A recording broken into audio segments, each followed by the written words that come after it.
¿Qué tal, amigos? ¿Cómo están? Bienvenidos a una emisión más de Los Huevos No Son al Gusto. El día de hoy vamos a tocar un tema delicado, pero urgente para México. Vamos a hablar del secuestro. Se encuentra con nosotros Isabel Wallace, activista y presidenta de Alto al Secuestro. La encontramos en @Alto al Secuestro y @Wallace Isabel. Wallace escribe WALLACE Isabel. Y también se encuentra con nosotros Esther, bienvenida. Hola, muchas gracias. Esther es víctima de un secuestro y viene a platicarnos hoy su testimonio para que por favor pues valoren lo que ella está haciendo hoy por primera vez para este programa. Isabel, muchísimas gracias por estar con nosotros. ¿Qué lugar ocupa México en secuestros y cuáles son los estados más violentos o más vulnerables para este flagelo? Gracias, Vero, por el espacio.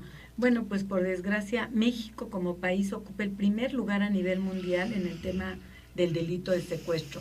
Y los estados con mayor número de secuestros y más violentos para este tema, indudablemente es Tamaulipas, Estado de México, por cada 100,000 habitantes, incluso el Estado de México es el segundo lugar, y en términos absolutos por la cantidad de secuestros, el Estado de México ocupa el primer lugar. Tamaulipas lo ocupa en cuanto a la población que existe ahí, y por cada 100,000 habitantes es de los número uno. También, por desgracia, está Morelos, está el propio Distrito Federal, está Guerrero y está Veracruz. Digamos que ahí se engloba Tabasco también, por desgracia, ha ido incrementándose mucho el secuestro.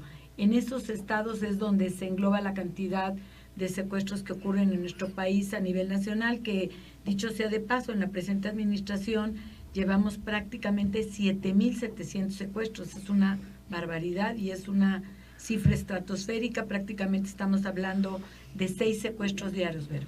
Increíble, 7,000 secuestros. Y luego, además de eso, pues el gobierno maquilla las cifras. Hace poco nos vimos tú y yo en una cena y hablábamos de que una cosa es el número de secuestros y otra cosa es el número de averiguaciones previas. Entonces, a veces las juntan, las averiguaciones previas, y de tal manera que parece que bajaron los índices del secuestro, pero no es así. ¿Es correcto? Sí, así es. Yo creo que no es tanto que las maquillen. Lo que pasa es que no hay un método, no hay una metodología aprobada para poderlos contabilizar, y te voy a plantear a ti y al público por qué. Por ejemplo, a veces los clasifican como privación ilegal de la libertad y no como un delito de secuestro, cuando realmente es un secuestro y así lo tipifica la ley. O muchas veces entra el ejército, la marina a rescatar una víctima cuando no hay delincuencia organizada, que quiere decir que tienen la prueba de más secuestros o de mayor número de personas, declinan la competencia y lo entregan al Estado. Y entonces ahí en este tramo se pierden todas esas carpetas de investigación o averiguaciones previas. Yo espero que ya pronto esto se acabe. Hemos ido afinando junto con el gobierno estas cifras, pero esperemos que de verdad, más que afinar las cifras, se acaben los secuestros. Pero a ver, Isabel, ¿qué es lo que está pasando? Sé que hay una ley para prevenir el secuestro. Yo no puedo entender, bueno, apenas en el 2011 entró en vigor esta ley antisecuestro en México, pero ¿de qué ha servido en realidad y qué huecos faltan por cubrirse?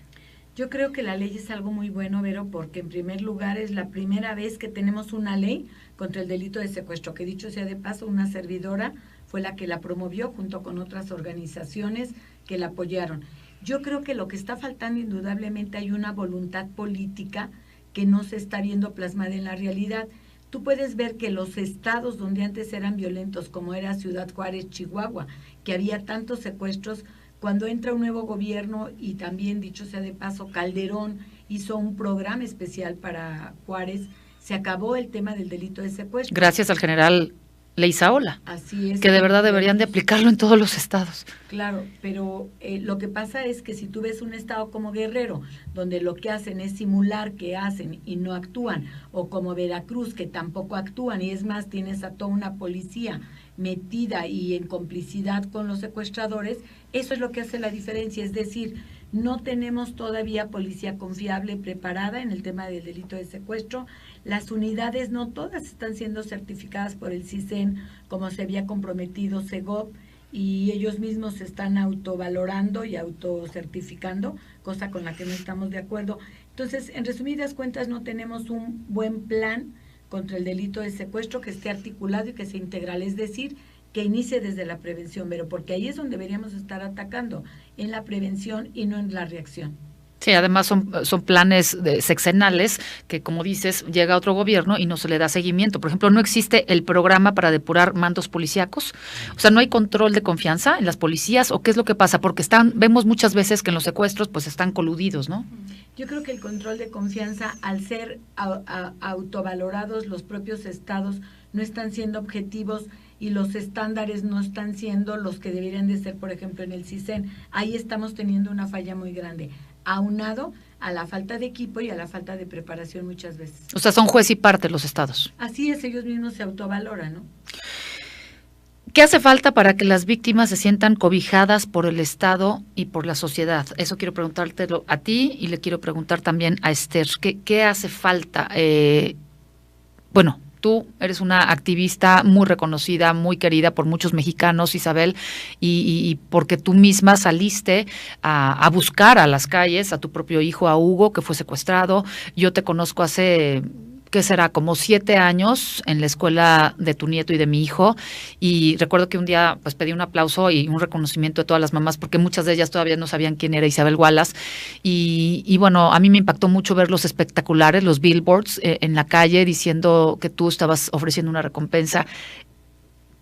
¿Nos puedes contar un poco de esto, del caso de tu hijo Hugo y cómo empiezas en todo esto y finalmente acabar con esto de ¿Qué se necesita para que las víctimas realmente estén cobijadas? Porque yo sé que tu bandera hoy es darle atención a víctimas. Así es, mira, déjame decirte que en el caso del secuestro de Hugo Alberto Wallace, que es mi hijo y en paz descanse, a mí me hizo salir a la calle a buscar a los secuestradores de mi hijo y detener absolutamente a todos. Primero el amor a mi hijo y el tratar de buscarlo y encontrarlo. Y después, indudablemente, una impotencia ante la inactividad de una autoridad indolente, inepta y omisa. Eso fue lo que me hizo actuar, es decir, yo con mi familia empezamos a buscar a los secuestradores, empezamos a andar en las calles, desde buscar la camioneta de mi hijo, pedir a una compañía telefónica donde estaban las antenas de ese aparato para poder dar con la camioneta de mi hijo. O sea, en resumidas cuentas, hice una investigación que le correspondía indudablemente a la autoridad y que no llevó... ¿Les hiciste la chamba? Les hicimos el trabajo. ¿Y qué es lo que hace falta? En primer lugar, una gran sensibilidad de que entiendan que el secuestro es un delito que no nada más se priva en el tema de dinero, pero el tema del delito de secuestro te roban la confianza como ser humano, te llevan a un lugar a oscuras, a donde te vendan, te atan de los pies, no te dan de comer, te tratan peor que a los animales, y hay muchos animales que son bien tratados, hay otros que son maltratados. A las personas les tratan de arrebatar su dignidad y hacerlos sentir que valen prácticamente menos que cero y que los familiares no quieren pagar por el secuestro. Entonces, todo eso a mí no me dejaba vivir. Yo me volvía loca literalmente de no saber qué estaba pasando con mi hijo. Entonces, yo creo que soy la muestra de muchas madres que han vivido esto, y la única diferencia es que yo no me quedé en mi casa y salí a luchar. ¿Y qué es lo que hace falta para que atiendan a las víctimas?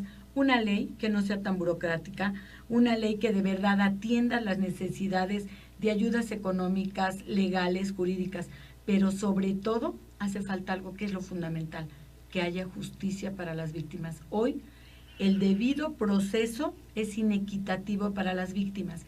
Tiene más derecho quien agrede a la sociedad que quien es agredido. Eso es una burla para el Estado y prueba de que tenemos un Estado ineficaz, tanto de procuración y administración de justicia, es que tenemos el 90% de impunidad, si no es que más, de delitos que jamás van a llegar ante un juzgado o ante una averiguación previa. Y los poquitos que llegan les dan más privilegios, repito, a los delincuentes que a las víctimas.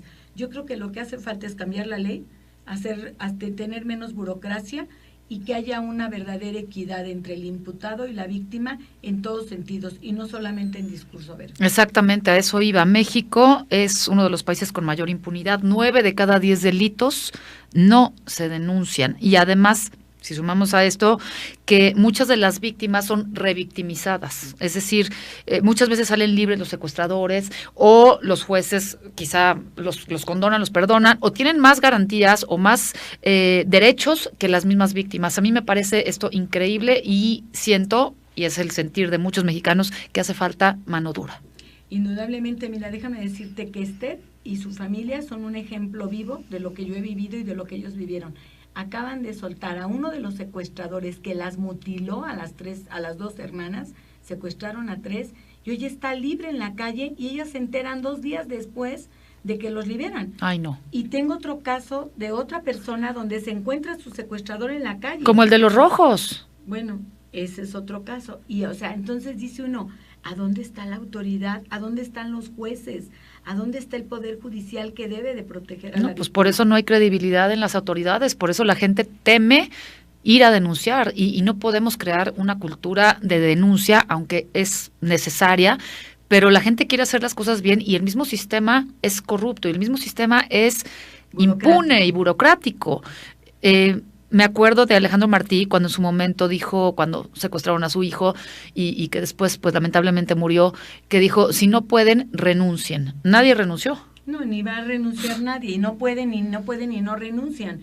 Por eso yo le dije a Alejandro que ahora la frase debe de ser, si no pueden, córrelos. Claro, pero por supuesto. Por supuesto que no funciona el renuncia, nadie quiere renunciar. Precisamente fueron la banda de los rojos quienes secuestraron a su hijo y bueno, hace poco alguien salió a la calle y dijo, a mí me secuestraron también los rojos y me lo acabo de topar cara a cara. O sea, me acabo de topar con mi secuestrador. O sea, Claro, ¿en qué país vivimos? Por favor, cuéntanos, Esther, tu testimonio. No puedo creer que hayan sido, pues, torturadas, o de qué manera se le puede llamar a esto que hacen inhumano. Bueno, desafortunadamente, no sé en qué momento el humano deja de sentir por otro humano, ¿no? Si uno mismo cuando ves a un perrito en la calle te duele, ¿no? Y dices, hay muchas veces que lo recoges, ay, pues me lo quedo. Yo no sé en qué momento los humanos dejamos de sentir por otros humanos. Y en qué momento los humanos vemos una cantidad de dinero caminando, ¿no? Como dice la señora Isabel, nosotras fuimos víctimas de secuestro, yo y mis dos hermanas. Y nuestra vida transcurría normal, ¿no? Nuestra vida era de trabajar, ir al gimnasio, ir a hacer cosas. ¿En el DF? Sí, en Iztapalapa. Una ocasión, yendo de regreso a casa, nos subimos a un taxi como todas las noches lo hacíamos. Vivíamos cerquitita del gimnasio. Y pues ya nos llegamos al domicilio, ¿no? Desafortunadamente en el taxi que íbamos, pues el taxi estaba coludido con los secuestradores. Toma otra ruta diferente, yo le digo, no, yo no te dije que te metieras aquí, se llega una camioneta, ni se cerró, una camioneta blanca, se bajan unos tipos de la camioneta, nos bajan del taxi, el taxista obviamente no hizo nada para escabullirse, nada, ¿no? Tratábamos de cerrar los seguros del taxi, y él los botaba, como era eléctrico, él los botaba, y pues nos bajan, nos suben a la camioneta, y pues desafortunadamente nos llevan a una casa de seguridad, en la cual estuvimos 28 días secuestradas, y en mi caso a mí me mutilan 3 dedos, a mi hermana menor, 1 año menor que yo, le mutilan 2, a mi hermana mayor, gracias a Dios no le mutilan nada, pero eso no quiere decir que ella no haya tenido un trauma de todo esto. No, bueno, cualquier persona. Todo lo que, como dice la señora, es bien cierto, todo lo que nosotras vivimos allá adentro, jamás pensamos en algún momento vivirlo, porque es un miedo, es un terror, aparte de psicológico, es un terror que tú estás viviendo ahí, que dices, en mi caso yo así lo pensaba, me van a matar, no voy a salir viva de aquí, me van a matar. Claro, es lo que se piensa, te pasa todo por la cabeza. Y al pasar los días, al ver que hacen las mutilaciones, con mayor razón piensas, si ya hicieron esto, claro que me van a matar, ¿no? ¿Eran expertos pues o novatos? Sí. Bueno, al cortar los dedos, yo realmente no sentí que fueran novatos, ¿no? Él sabía cómo inyectar una anestesia, él sabía en dónde cortar, él sabía hacer cada una de esas cosas. Y la que nos cuidaba se lo dijo, ni que fuera la primera vez que lo haces, ¿no? Entonces, nosotras vivimos todo ese terror, todo ese miedo. ¿Hace cuánto fue? Fue en 2009, fue del 24 de abril al 22 de mayo del 2009. ¿Se pidió rescate por ustedes? Así es, se pidió rescate, pues mis papás estaban en una angustia terrible, obviamente. No, bueno. Yo recuerdo que cuando nos secuestran yo decía, un lado de mí decía, yo quiero que ya sepan dónde estamos porque han de estar preocupados, pero otro lado me decía, no quiero que sepan porque no sé cómo van a tomar esto, no sé todo lo que ellos van a sentir, ¿no? Todo lo que me preocupaba mucho mi familia, entonces yo decía, no, un lado me decía sí, otro lado me decía, no, mejor no. Y pues desafortunadamente el proceso que tuvimos los 28 días ahí fue bien fuerte, fue una experiencia horrible, porque el escuchar a mis hermanas, yo me acuerdo mucho que estábamos las tres y nos preguntábamos una a la otra, ¿estás bien? Y nada más nos contestábamos, sí, estoy bien. Y la otra, ¿estás bien? Sí, estoy bien. Y nos quedábamos calladas, ¿no? Era como que saber que estábamos bien entre las tres era, pues ya estamos bien. Y así pasaron los días, ¿no? Desafortunadamente, pues llegaron días más fuertes donde nos sobajaron, nos humillaron, nos golpearon.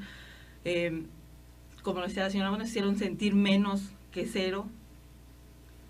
Llegó al grado de decirnos, ¿no? Tu mamá se está muriendo. Y pues tú dices, pues con las impresiones que están teniendo, pues claro que les crees, ¿no? Gracias a Dios mi mamá es bien fuerte, se agarró de Dios como garrapata, no lo soltó. Y pues después de eso, te das cuenta cómo ellos tienen más ventajas que nosotros. Cuando a nosotras nos rescatan, jamás de los jamases nos dicen, te puedes ir a descansar y puedes regresar a hacer tu declaración. No, nos rescatan a las 12 del día, viernes 22 de mayo, nos dieron los primeros auxilios más o menos, y salimos, no le miento, el sábado a las 4 de la mañana, de ahí de la Procuraduría. Es a lo que me refiero, son revictimizados. Claro, nunca nos dijeron, ustedes pueden regresar a declarar recuperarse después de unas horas, o a lo mejor de un día, vayan a su casa, nada, o sea, vas a tener que declarar, y ahorita tienes que declarar. Y yo decía, bueno, ya nos vamos, ya se acabó esto. No, viene un proceso que nadie te explica, viene un proceso que nadie te dice cómo es, viene un proceso en el cual las autoridades te pintan todo color de rosa y te dicen, no se preocupen, nosotros les vamos a brindar todo el apoyo, y no hay ningún apoyo. No hay ningún apoyo que ellos nos brinden. Aparentemente te dicen, vas a tener un licenciado que te apoye, que te ayude. El licenciado que sirve para nada, y lo mismo, que en las audiencias, mientras los abogados de ellos te están incriminando y revictimizando y diciendo, y el licenciado, tu licenciado nada más allá a un lado, es que yo no puedo decir nada, es que yo no puedo hablar, es que yo no me puedo meter. No, qué rabia. Entonces, todos ellos llevan un cúmulo de abogados que los defienden, y nosotros con un licenciado victimal. ¿Por qué pasa esto, Isabel? ¿Es por billete? Mira, yo creo que las víctimas es como algo que la autoridad quiere esconder y a la que tampoco le invierte. Hay una ley que establece que deben de tener abogados victimales. Hoy por hoy el Distrito Federal no tiene abogados victimales, y menos especializados en el delito de secuestro o en materia penal. Entonces las víctimas se encuentran con un grupo de abogados que pagan los delincuentes que sí tienen dinero contra ellas, que ya están desfalcadas económicamente. A eso me refería. Y emocionalmente, y entonces hay una inequidad tremenda. Y lo peor de todo, se llevan a cabo procesos a espaldas de ellas donde ellas ni se enteran. Prueba de ello es que sacan a uno de los secuestradores, ellas nunca son llamadas a juicio. En cambio, si a un delincuente tú no lo llamas a juicio, bueno, se cae el juicio. Pero si a una víctima no le notificas, no pasa nada. Increíble. Yo te entrevisté hace unos años para Univisión, para el caso de Florence Cassé. ¿Qué tenemos que hacer para que no vuelvan a haber más casos como el de esta secuestradora que fue liberada porque no se siguió el debido proceso, y que de verdad que pague el que tenga que pagar? Yo creo que lo que tendríamos que hacer, Vero, te lo digo honestamente y con toda responsabilidad, es sacar la política de la justicia. Porque todos los casos donde liberan es porque hay corrupción, ya sea política o económica. Bueno, hemos visto cómo salieron unos secuestradores hace días del reclusorio norte y coludieron no nada más al penal, sino también al propio juzgado que se prestó para dejarlos entrar al archivo y que se pudieran huir por ahí.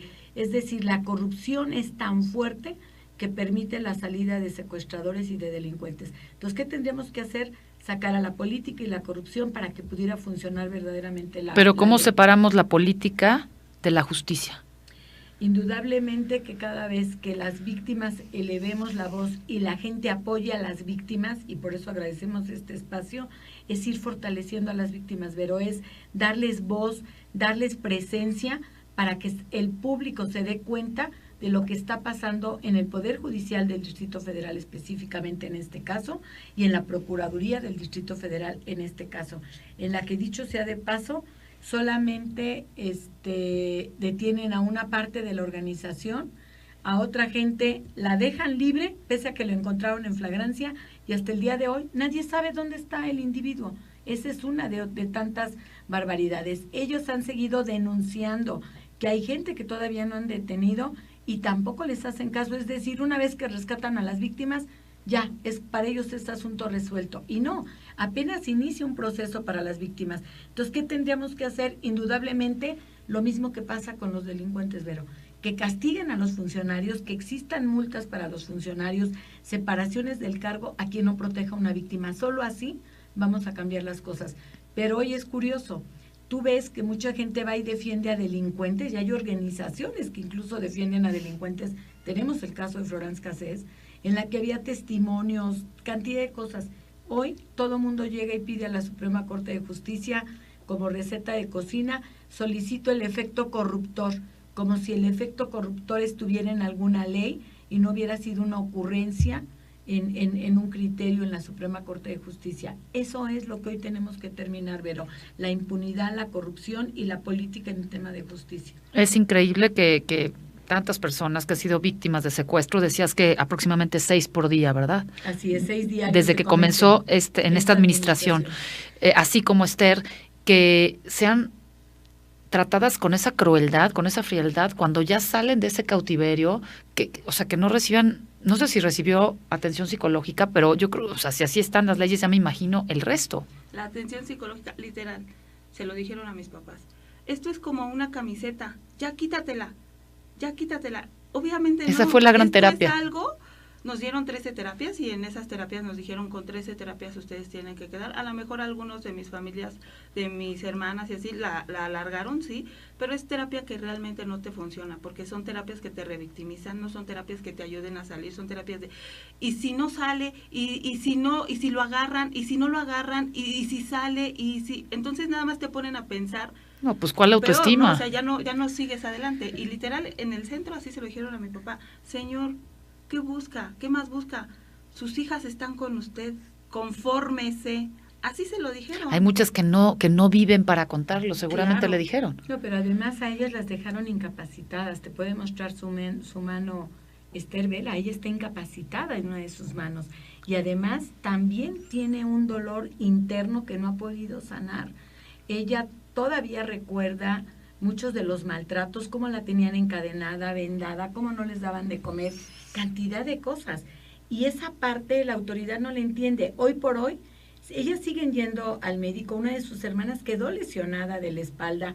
Es una discapacidad. Sí, claro. Después de 9 años, Vero, siguen acudiendo a terapia, siguen acudiendo a médicos, siguen sin poder trabajar, y es el día de hoy que todavía no las indemnizan como marca la ley y nunca las han apoyado.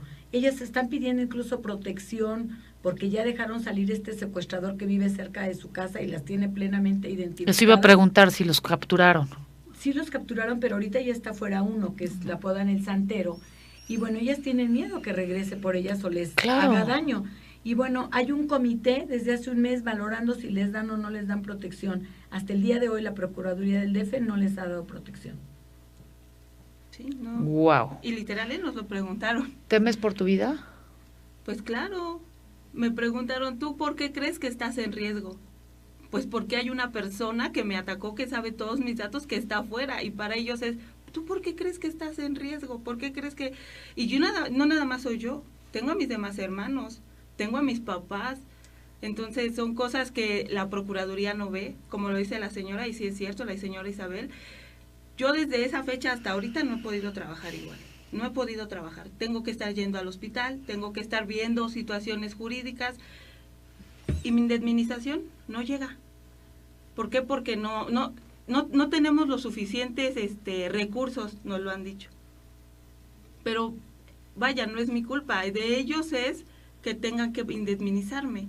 Desde un inicio de ellos era el que me tuvieran que haber protegido que no me pasara esto.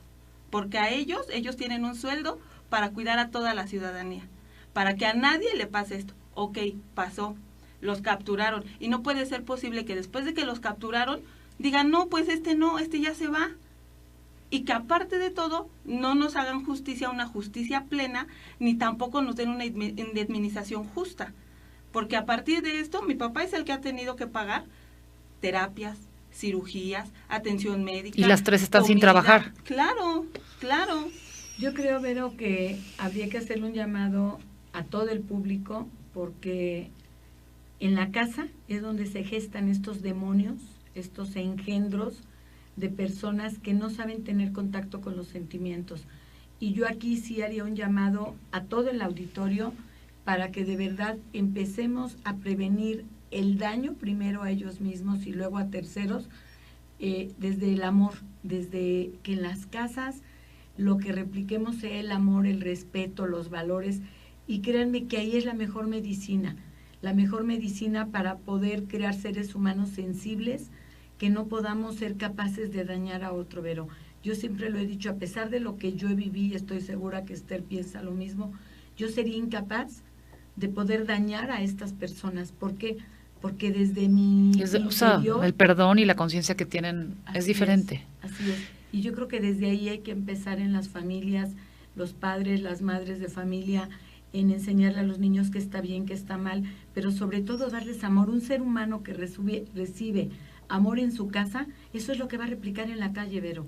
La gente que replica agresión en la calle es porque la recibió en su casa. Por supuesto. Entonces yo creo que desde ahí hay que empezar, y ahí empezaríamos nuestra prevención para el delito de secuestro, para la violencia de género y para muchos otros. Para eso es este programa, este espacio. Tratamos de dar un poquito, una dosis dentro de lo que humildemente se puede de conciencia y de educación emocional. Y bueno, pues el día de hoy ha sido muy valiosa la participación de las dos. Como decía el doctor Mondragón y Calv, la última vez que estuvimos con él desayunando, decía, se necesita más participación ciudadana para la prevención. Y pues bueno, tú eres el mejor ejemplo de eso. Muchísimas gracias, y de verdad tiene que haber alguna manera de que esto pare, y no entiendo yo por qué, si tenemos una nueva ley antisecuestro que entró en vigor en 2011, ¿por qué va a la alza el secuestro? ¿Sí? ¿Es así? Sí, bueno, va a la alza en comparación al sexenio anterior. Sin embargo, comparado con el año anterior, prácticamente estamos igual. Son cifras alarmantes, Vero. Creo que con tanto cambio de gobierno, tanta inestabilidad, ahora hay un índice que acaban de sacar y es muy interesante, cómo los ninis a la larga terminan involucrándose en algún delito. Y creo que cuando alguien empieza a robarse un lápiz, entró a la carrera delincuencial. Tarde o temprano va pasando. Por eso repito, ayudemos a cualquier persona que esté a nuestro alrededor a mejorar su calidad de vida, pero sobre todo empecemos por nosotros mismos, en nuestro entorno, en nuestra familia. Y yo creo que alguien que vino hace muchos años nos lo dijo: ayuda a tu prójimo como a ti mismo. Yo creo que ahí, al amar al prójimo como a uno mismo, vamos a tener un cambio en esta sociedad, Vera. Sin duda, y mucha oración por México y por nuestras víctimas, y mucha oración sobre todo, porque creo que pocas personas lo hacen, que estamos orando para que haya una conversión en los corazones de esos monstruos. Así es. Ya te invitaré otro día, porque Gracias, además eres experta en terapia de parejas y todo esto, y eres cosas. Desarrollo humano. Es una estuche de monería, mi querida amiga Isabel Wallace. Gracias a ti, Vero, por el espacio, y agradecerte el que la gente se pueda enterar de lo que se vive adentro de un secuestro, que es tan doloroso y que a veces quisiéramos taparnos los oídos. Pero señor, señora, cualquiera nos puede pasar dentro de nuestra familia. Estemos alerta, y otro día ojalá que podamos hablar de prevención. Sí, Gracias. tips para prevenir secuestros rápidamente, porque subiste un Twitter hace unos días. Sí, bueno, indudablemente. Cambiar las rutas. Jóvenes, hay que cambiar las rutas, hay que mantenerse en contacto con alguien, darle tu ubicación a tu mejor amigo si no se la quieres dar a la mamá. las esposas también dársela aunque sea a la mejor amigo, al mejor amigo. Siempre es importante poderlo localizar. También que sepan nuestros hábitos, cuáles son nuestros mejores amigos, y si tienen geolocalizador, actívenlo, porque siempre va a poder ayudar incluso a salvarles la vida. Yo ya lo activé conmigo y con los miembros de mi familia para que todos sepamos siempre dónde estamos, y mientras más podamos prevenir, mejor. Muchísimas gracias a las dos. Por supuesto, Esther. El cuidar a veces que hablamos. A veces hablamos sin pensar y no sabemos quién está a nuestro alrededor, ni qué es lo que esa persona está interpretando. Entonces hay que cuidar mucho lo que nosotros decimos. Eso es en corto y en redes sociales, porque luego en Facebook ponemos todo, ¿no? Sí, y no ser faroles, no andar presumiendo. Sí, qué vergüenza la gente, ¿no?, que anda ahí, perdón, la palabra pedereando. Esther, muchísimas gracias. Yo creo que, humildemente creo que pues Dios te quiere, las quiere para algo, para un fin más elevado, para algo más importante, empezando por el hecho de que estés aquí comunicando y dándole la vuelta a una situación negativa para hacer algo positivo por posibles futuras víctimas que están escuchándote. Muchísimas gracias, y pues Dios te bendice, y Dios bendice tus manos, tu cuerpo, y de verdad qué gusto que estés viva, que estés entera, porque para mí eres una mujer entera. Muchas gracias por el espacio.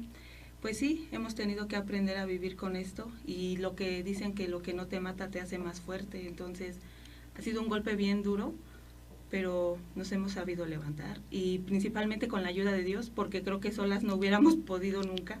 Seguro. Estábamos hechas pomada, pero Dios ha sido grande, y tan grande ha sido que estamos el día de hoy aquí. ¿Has perdonado? ¿Estás en paz hoy? Cuando regresé a casa, yo tenía un odio, y tenía literal el decir, ¿en serio pasó esto? Era algo que yo no creía, ¿no? ¿En serio me pasó todo esto? Una ocasión me levanté, me desperté, y me desperté y me senté y dije, qué feo sueño tuve. Y a la hora de recargar mi mano sobre mi pierna, me dolió, y vi que tenía mi mano vendada. Y dije, no fue un sueño, no fue un sueño, fue algo real. Y es algo que tu mente se tarda mucho en entender, ¿no? Los primeros días al dormir en mi casa yo no cerraba los ojos porque decía, no estoy aquí, ¿no? Tuve que aprender a eso, a superarlo. Y sí tuve que perdonar. No por el bien de ellos. Para liberarte tú. Porque yo sentía que traía una lápida cargando en la espalda horrible. Mi hermana Marta, literal, le pidió a Dios, Señor, cámbiame este corazón, porque lo que estoy sintiendo me va a matar. Ella lo dice, ¿no? Yo me pasaba pensando en ellos todo el tiempo, ¿y qué estarán haciendo? Ellos están bien en el reclusorio, pero están bien.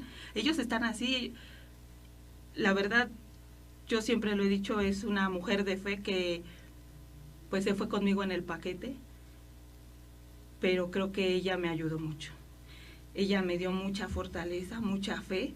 Yo creo por eso Dios nos mandó juntas. Eso te iba a decir, que dentro de todo, una persona sola, ya me imagino lo que pasa. Sí, definitivamente. Yo también lo he pensado muchas veces. Digo, una persona sola se vuelve uno loco. Nosotras podíamos decirnos, ¿estás bien? Tocarnos, sentirnos, ¿no? Y me acuerdo mucho que cuando nos iban a mutilar, yo tenía mucho miedo. Y yo sentía como el corazón se me iba a salir, porque ya nos lo tenían como que amenazando desde un tiempo, ¿no? Y me acuerdo como Marta me dijo, Esther, mientras sean dedos, todo está bien. Y yo decía, ¿cómo me dice eso si son mis dedos, no? Y me decía, mientras estemos vivas, todo está bien. Y eso me costó trabajo entenderlo. Pero después dije, sí es cierto. Mientras estemos vivas, todo está bien. Son dedos, pues sí, pero mientras estemos vivas, todo está bien, ¿no? Entonces, ha sido una mujer de mucha fe. Tan es así que el día que nos rescataron, yo ya me daba por vencida. Yo decía, nos van a matar. Y yo me acuerdo como les decía a mis hermanas, pues hay que ponernos a cuentas con Dios, porque creo que hasta aquí llegamos. Y mi hermana Susana decía, sí. Y yo me acuerdo como Marta nomás me decía, Y yo decía, yo estaba orando, ya estaba pues desfalleciendo, 28 días en estrés, sin dormir, sin comer, sin nada.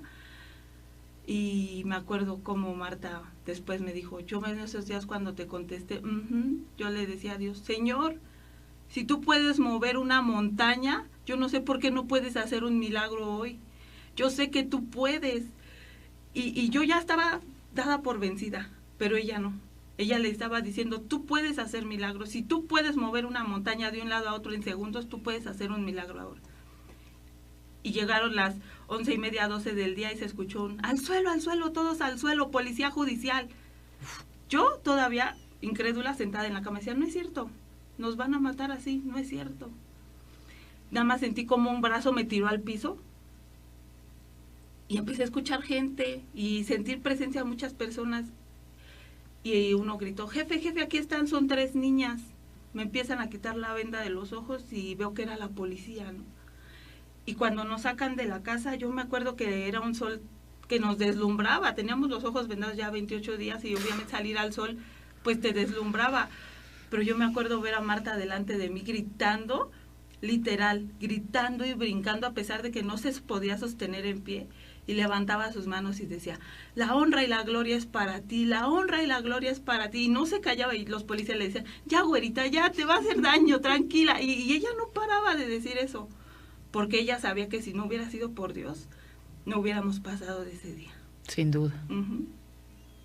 Wow, pues una gran historia, una historia milagrosa dentro de todo lo trágico. Sí, una historia que yo les digo es, de todos esos días, el único día que quizá yo me atrevo a decir que volvería a vivir sería el 22 de mayo. El día que fueron liberadas. Así es. ¿Dieron pitazo o cómo fue? No, yo creo que fue por alguna investigación que ellos ya traían. Bueno, pues lamentablemente los cárteles de la droga están involucionando y por eso también empezaron a secuestrar, eso no ocurría antes. Así es. Entonces por eso recurren a este tipo de, pues, otros ingresos, ¿no? Sí. Muchísimas gracias a las dos por estar aquí, gracias por su valor. Gracias, continuamos con más.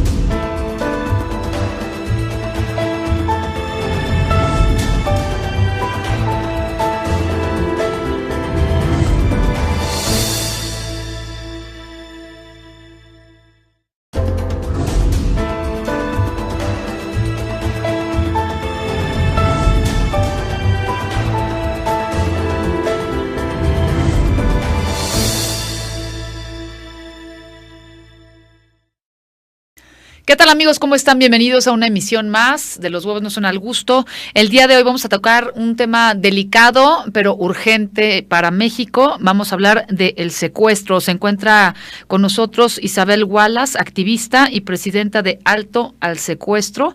La encontramos en @altoalsecuestro y @Wallace Isabel.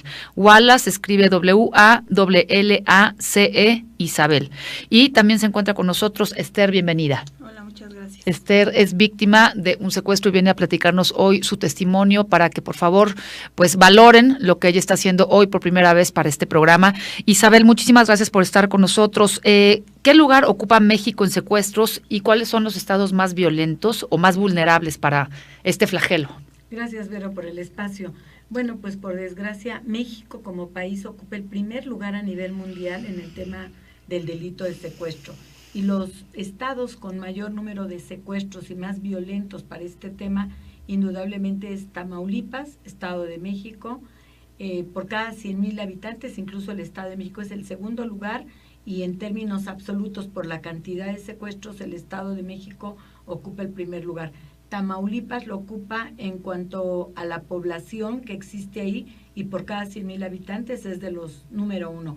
También, por desgracia, está Morelos, está el propio Distrito Federal, está Guerrero y está Veracruz. Digamos que ahí se engloba Tabasco también, por desgracia ha ido incrementándose mucho el secuestro.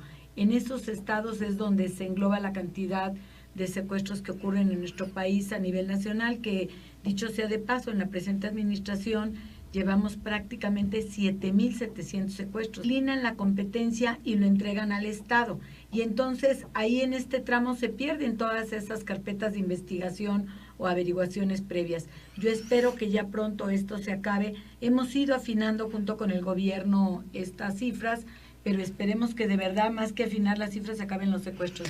Pero a ver, Isabel, ¿qué es lo que está pasando? Sé que hay una ley para prevenir el secuestro. Yo no puedo entender, bueno, apenas en el 2011 entró en vigor esta ley antisecuestro en México, pero ¿de qué ha servido en realidad y qué huecos faltan por cubrirse? Yo creo que la ley es algo muy bueno, Vero, porque en primer lugar es la primera vez que tenemos una ley contra el delito de secuestro, que dicho sea de paso, una servidora fue la que la promovió junto con otras organizaciones que la apoyaron. Yo creo que lo que está faltando indudablemente hay una voluntad política que no se está viendo plasmada en la realidad. Tú puedes ver que los estados donde antes eran violentos como eras es una barbaridad y es una cifra estratosférica, prácticamente estamos hablando de 6 secuestros diarios, Vero. Increíble, 7,000 secuestros y luego, además de eso, pues el gobierno maquilla las cifras. Hace poco nos vimos tú y yo en una cena y hablábamos de que una cosa es el número de secuestros y otra cosa es el número de averiguaciones previas. Entonces, a veces las juntan, las averiguaciones previas, y de tal manera que parece que bajaron los índices del secuestro, pero no es así. ¿Es correcto? Sí, así es. Yo creo que no es tanto que las maquillen, lo que pasa es que no hay un método, no hay una metodología aprobada para poderlos contabilizar, y te voy a plantear a ti y al público porque, por ejemplo, a veces los clasifican como privación ilegal de la libertad y no como un delito de secuestro, cuando realmente es un secuestro y así lo tipifica la ley.